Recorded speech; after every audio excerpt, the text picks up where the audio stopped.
as we prepare for labor action by our aircraft maintenance engineers and other tech ops employees under the bargaining unit, we're immensely disheartened to cancel flights. We know this situation is creating stress and uncertainty for anyone with upcoming travel plans. To our guests, the communities and businesses that rely on our service, we're truly sorry. As a result of the strike notice served by the union, which would take effect as early as Thursday, June 20 at 7 p.m. Mountain Time, these cancellations are the only path forward. This approach will ensure we can proactively manage disruptions and re-accommodation options while continuing to provide our guests with as much notice as possible. We're managing our operations to the highest degree of safety, and we will make every effort to protect as much flying as possible.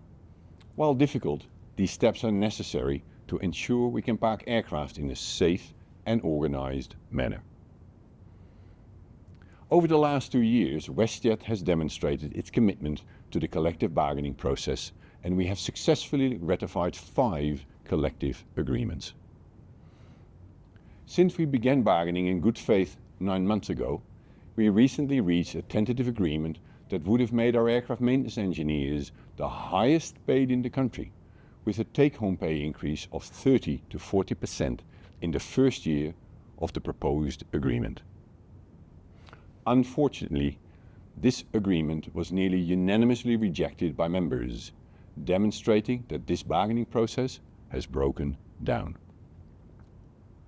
It's for these reasons that WestJet has requested intervention by the CRB and Minister under the Canada Labour Code. This action would refer both sides to arbitration for a first collective agreement and prevent labour action from either party.